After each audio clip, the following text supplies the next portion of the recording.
Bismillahirrahmanirrahim. Assalamualaikum warahmatullahi wabarakatuh. Alhamdulillahirabbil alamin. Allahumma shalli ala Muhammad wa ala ali Muhammad. Amma ba'd.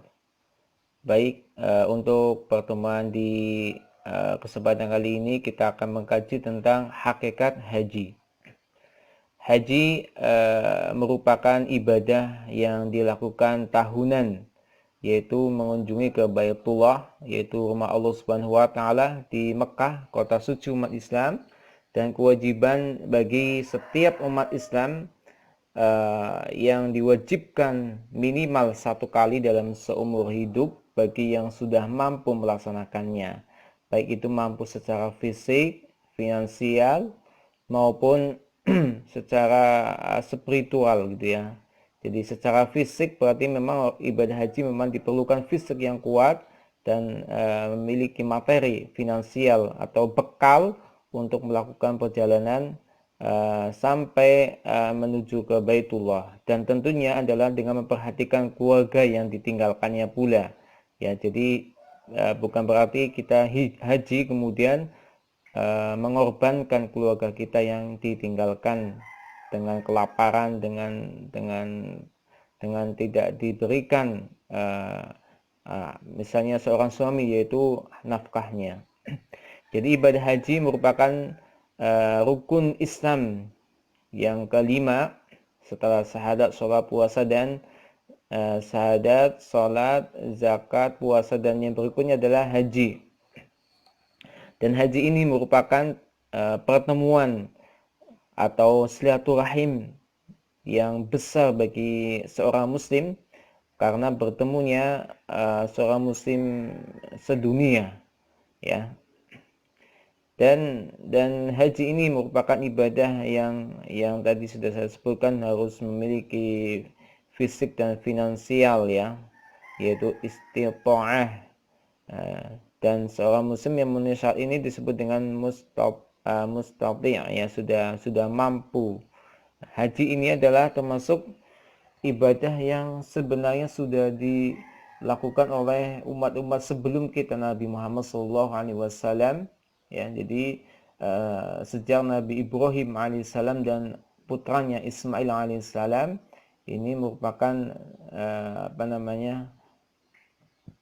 bahwa haji itu sudah diwajibkan kepada umat-umat sebelum Nabi Muhammad SAW. Lalu kemudian Allah Subhanahu wa taala mewajibkan kepada umatnya Nabi Muhammad SAW, ya, yang kemudian kita sudah tahu bagaimana tata caranya gitu ya, rukunnya, syaratnya, dan bagaimana untuk mendapatkan haji yang mabrur. Baik, kita akan memasuki pada pembahasan tentang makna haji. Jadi haji ini berasal dari bahasa Arab, ya, sudah sangat familiar bagi kita. Berasal dari bahasa Arab, yaitu hajja yahujju, ya, masdarnya adalah al-hajju, hajju. Jadi makna dari haji itu adalah al-qasdu ila al-mu'azzam, yaitu pergi menuju sesuatu yang diagungkan, ya, menuju sesuatu yang diagungkan, yaitu kita melakukan ibadah haji adalah kita melakukan perjalanan menuju ke rumah Allah yang sangat diagungkan, yang memiliki keutamaan, keberkahan yang sangat luar biasa di dalamnya, ya. Maka di waktu kita melakukan haji, kita akan menemukan tempat-tempat bersejarah bagi umat Islam, ya, terutama adalah ketika Nabi Muhammad SAW masih hidup. Dan itu adalah menurut bahasa al-hajju berarti al-qasdu ilal mu'azzam. Ya, adapun menurut istilah adalah yang namanya haji menurut istilah atau terminologi, jika kalangan ahli bahasa menyebut haji untuk segala jenis maksud.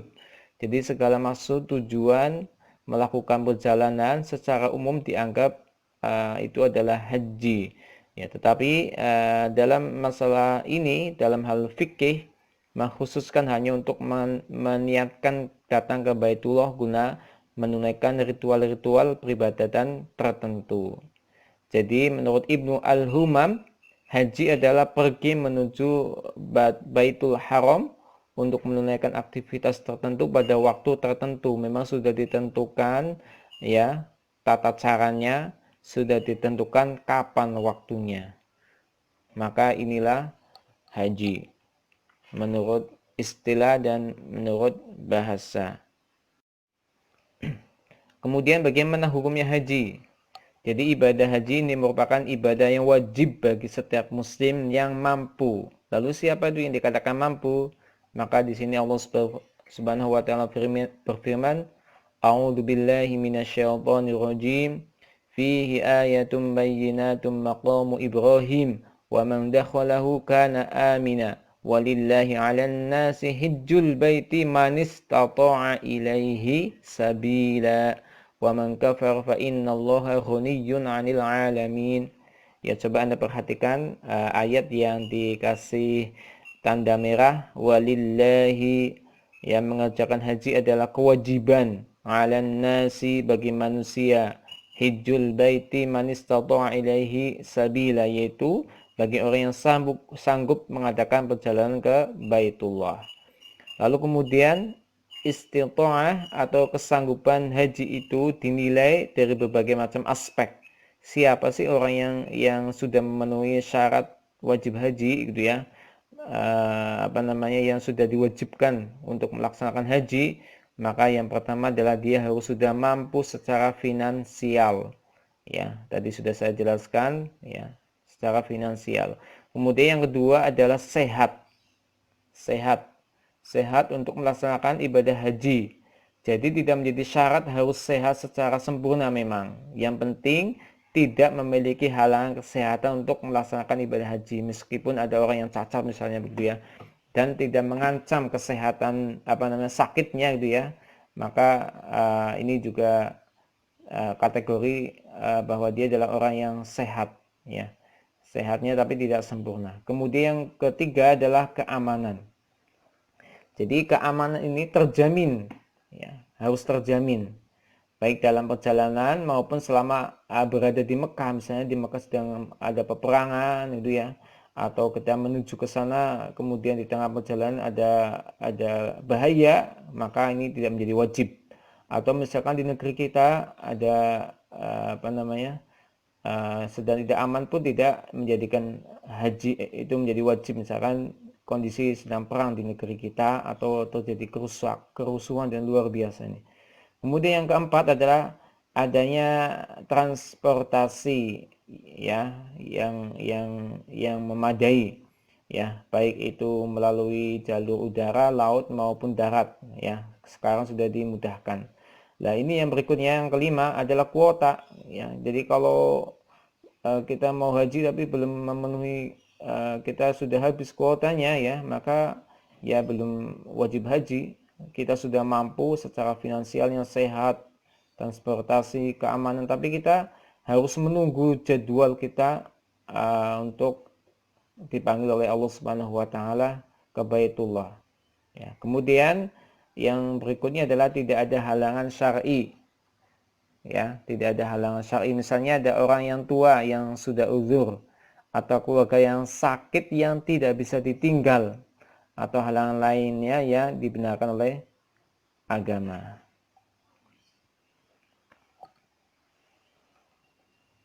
Lalu bagaimana hukum haji bagi orang yang melakukan haji berkali-kali? Maka sebenarnya itu bukan wajib ya, tapi hukumnya adalah sunnah. Yang diwajibkan adalah sekali dalam seumur hidup. Wallahu a'lam. Selanjutnya tentang sejarah haji. Ya, sejarah haji ini sudah kita pahami secara mafhum ya, sudah kita pahami bahwa haji ini ada sejarahnya dengan Nabi Ismail dan Nabi Ibrahim alaihissalam. Ya, sebagaimana Allah sebutkan, Rabbana inni askantu min dzurriyyati biwadin ghairi dzi zar'i 'inda baitil muharrami rabbana liyuqimus salata faj'al af'idatan minan nasi tahwi ilaihim warzuqhum minas samarati la'allahum yashkurun. Sesungguhnya rumah ibadah pertama yang dibangun untuk manusia ialah Baitullah yang di Mekah atau di Bakkah, ya, yang diberkahi dan menjadi petunjuk bagi seluruh alam. Ya, jadi ayat ini menunjukkan bahwa rumah ibadah yang pertama dibangun adalah bukan Baitul Maqdis, ya, bukan Baitul Maqdis sebagaimana ahli kitab, ya, orang Yahudi dan Nasrani meyakini bahwa rumah yang pertama dibangun adalah Baitul Maqdis. Ya, oleh karena itu Allah membantahnya bahwa yang pertama itu adalah Bakkah, yaitu Mekah yang diberkahi.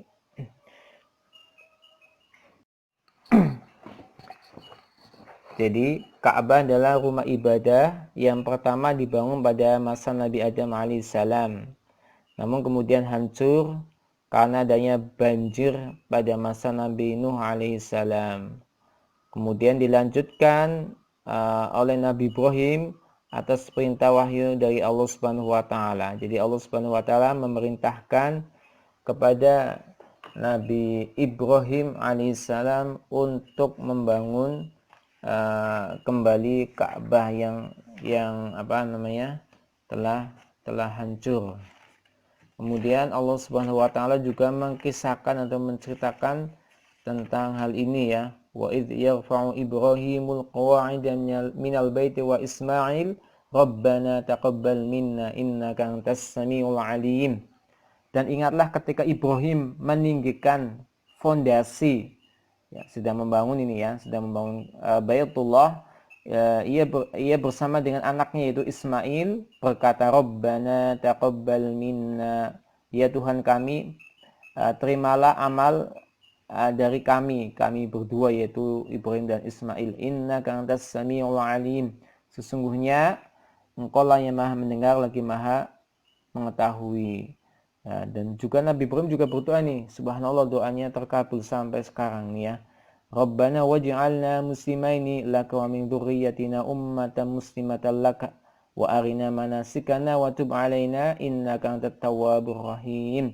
Ya Tuhan kami, jadikanlah kami orang yang berserah diri kepadamu dan anak cucu kami juga umat yang berserah diri kepadamu, dan tunjukkanlah kami tata cara melakukan ibadah haji, ya, ibadah haji kami, dan terimalah tobat kami, sesungguhnya Engkau yang maha penerima tobat, maha penyayang. Kemudian Nabi Ibrahim juga berdoa nih untuk masa yang akan datang. Rabbana wab'ats fihim rasulan minhum yatlu 'alaihim ayatika wa yu'allimuhumul kitaba wal hikmata wa yuzakkihim innaka antal azizul hakim. Ya Tuhan kami, utuslah di tengah mereka seorang rasul dari kalangan mereka sendiri, ya, yang akan membacakan kepada mereka ayat-ayat-Mu dan mengajarkan kitab dan hikmah kepada mereka dan mensucikan mereka, sungguh Engkau lah yang maha perkasa, maha bijaksana. Ini doanya Nabi Ibrahim alaihissalam. Ternyata betul bahwa Allah Subhanahu wa taala kemudian mengutus rasul yang terakhir yaitu Muhammad sallallahu alaihi wasallam. Ya, kemudian setelah Nabi Ibrahim, ya, meninggal, kemudian kunci Ka'bah diserahkan kepada bangsa Quraisy secara turun-temurun. Kemudian Al-Walid bin Mughirah adalah orang yang pertama merenovasi Ka'bah. Setelah itu datanglah Islam, yaitu dengan diutusnya Nabi Muhammad SAW, maka kemudian ibadah haji itu diwajibkan kepada Nabi Muhammad SAW dan umatnya. Sejarah disyariatkannya haji. Kalau yang tadi adalah sejarah Ka'bah, itu ya, dibangunnya Ka'bah, Baitullah. Selanjutnya adalah sejarah disyariatkannya haji bagi Rasulullah SAW dan umatnya. Jadi diwajibkannya syarat haji ini terjadi perbedaan pendapat memang, ya. Ada yang mengatakan haji itu diwajibkan pada 5 Hijriah. Ada juga yang menyatakan 8 Hijriah dan 9 Hijriah.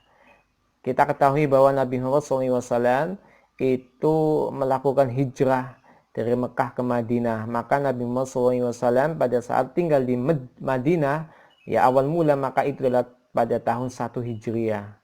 2, 3, 4, 5, 6, 7, 8, 9 ya. Jadi Nabi Muhammad SAW itu berada di Madinah ya pada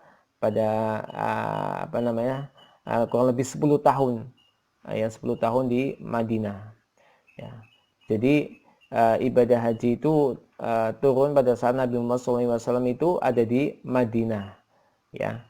Kemudian pada tahun 7 Hijriah Rasulullah SAW melaksanakan umrah. Ini belum bulan haji, maka Rasulullah SAW itu untuk tahun 7 baru melaksanakan umrah ya, umrah. Kemudian pada tahun ke-8 terjadi yang namanya Fathul Mekkah, yaitu pembebasan kota Makkah. Maka Rasulullah SAW dan para sahabatnya menuju ke Mekkah dan memperoleh kemenangan yang luar biasa dan tanpa ada satupun yang dibunuh pada saat itu ya. Ini subhanallah bagaimana Islam itu adalah agama yang rahmatan lil alamin. Ya, ketika datang tidak membumi hanguskan penduduk Mekah yang dahulu kafir itu ya. Maka Allah Subhanahu wa taala memberikan rasa rahmat ya, kasih sayang Rasulullah kepada umatnya. Kemudian pada tahun 9 Hijriah Rasulullah SAW mengutus Abu Bakar sebagai pemimpin haji. Ya. Pada tahun 10 Hijriah baru Rasulullah SAW melaksanakan haji dan setelah 18 hari Rasulullah SAW wafat. Jadi memang boleh jadi diwajibkannya haji itu memang pada tahun-tahun tersebut ya. Tetapi kemudian Rasulullah SAW baru melaksanakan pada tahun ke-10-nya. Mungkin sudah diwajibkan ya. Tetapi Rasulullah SAW belum memiliki kemampuan atau maksudnya adalah Rasulullah SAW memiliki halangan sehingga tidak langsung haji ya. Baru Rasulullah SAW melaksanakan umrah. Berikutnya adalah tentang prosesi haji ya. Karena mohon maaf saya belum melaksanakan haji, jadi saya membaca apa adanya dulu ya tentang bagaimana prosesi ibadah haji yang terkait dengan rukun haji ya. Jadi yang pertama adalah ihram haji dari hotel ini pada tanggal 8 Zulhijjah. Kemudian yang berikutnya adalah menuju ke Arafah untuk melaksanakan wukuf itu pada tanggal 9 Zulhijjah siang. Kemudian yang berikutnya adalah pada tanggal 9 Zulhijjah ini, kemudian setelah wukuf itu ya, kemudian mabit di Musdalifah ya. Yang kemudian setelah itu setelah mabit kemudian melontar atau melempar jumrah aqobah pada tanggal 10 Zulhijjah pada waktu pagi hari. Berikutnya adalah tahallul, yaitu mencukur rambut ya.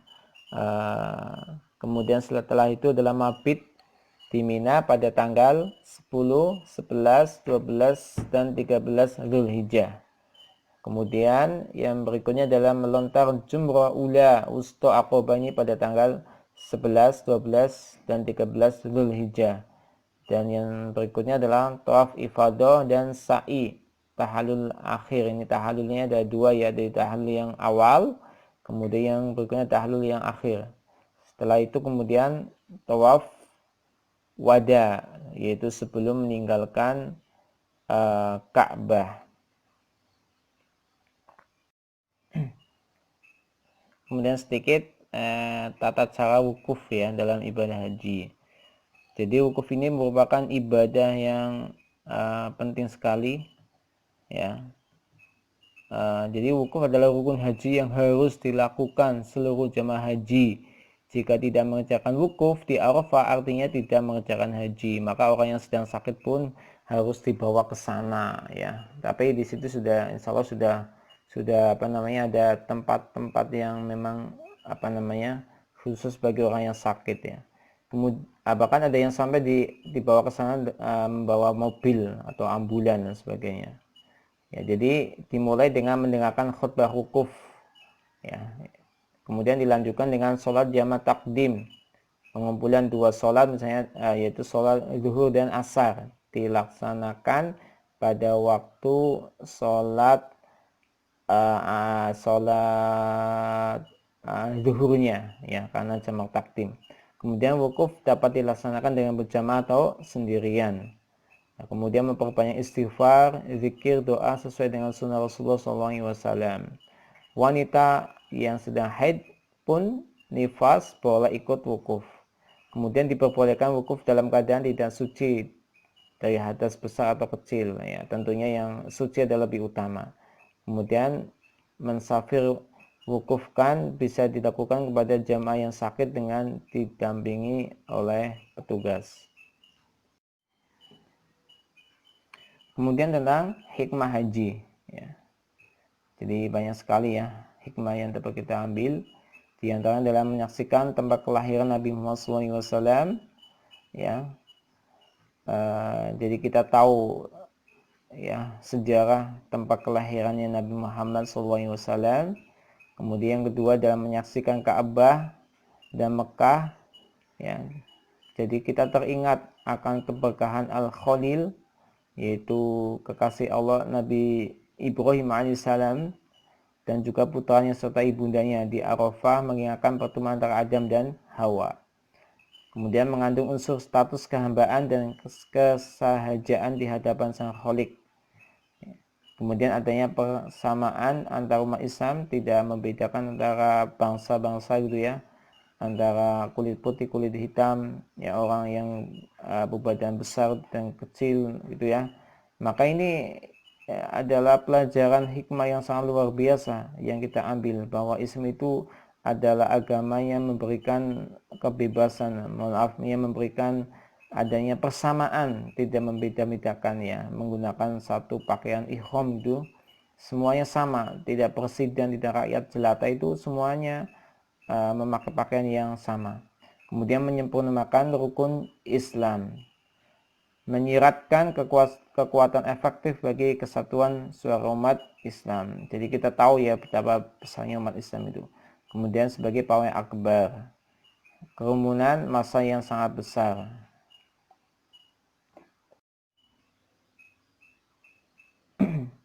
Lalu yang berikutnya adalah haji yang mabrur. Haji yang mabrur itu yang bagaimana? Haji yang diterima oleh Allah Subhanahu wa taala. Jadi mabrur sendiri berasal dari bahasa Arab al-birru, artinya adalah kebaikan. Ya, dalam lisanul Arab mabrur dapat berarti baik, suci dan bersih dan juga berarti makbul atau diterima oleh Allah Subhanahu wa taala. Ya, jadi ciri-cirinya apa? Orang yang haji kemudian pulang, maka hendaklah dia semakin zuhud terhadap dunia dan semakin cinta akhirat. Jadi lebih cinta akhirat.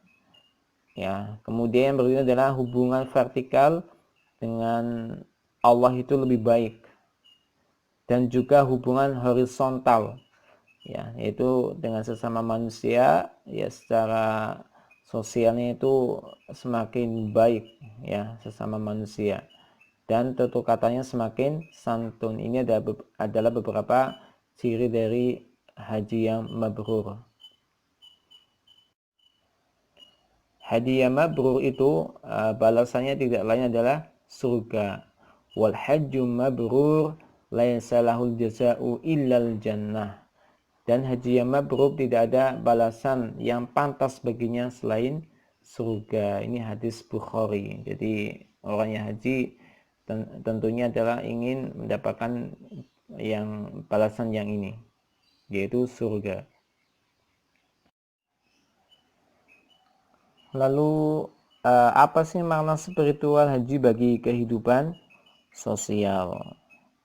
Kalau kita perhatikan ibadah haji ya dalam kehidupan sosial, ya ada hubungannya dengan kehidupan sosial. Ibadah haji itu adalah ibadah kurban juga, di mana pada saat haji itu seorang yang melaksanakan ibadah haji ya biasanya melakukan penyembelihan hewan hewan kambing atau onta gitu ya di Mekah, atau orang yang tidak haji pun ya ketika sudah wajib untuk kurban, maka ibadah kurban ini menjadikan ada kepedulian sosial bagi orang yang kaya dengan orang yang miskin, adanya hubungan antara seorang kaya dengan orang yang miskin ya. Dan juga ibadah haji dalam kehidupan sosial itu bisa bermakna adanya tadi kebersamaan derajat manusia, tidak memandang fisiknya. Innallaha la yanzuru ila suwarikum wala yanzuru ila qulubikum. Allah itu tidak melihat fisik kalian, tidak melihat jasad kalian, tidak melihat rupa kalian, tidak melihat kulit hitam, kulit putih dan sebagainya, sawo matang dan sebagainya. Tetapi Allah Subhanahu wa taala melihat qulubikum, yaitu melihat hati-hati kalian, melihat bagaimana ketaatannya kepada Allah. Ya, jadi Allah Subhanahu wa taala itu melihat manusia itu dari ketaatannya gitu ya. Kemuliaan seseorang itu adalah dari taatnya, dari takwanya kepada Allah Subhanahu wa taala. Ya, jadi inilah makna spiritual haji bagi kehidupan sosial. Demikian untuk pertemuan kita, mudah-mudahan bermanfaat. Mohon maaf jika ada kekurangannya. Assalamualaikum warahmatullahi wabarakatuh.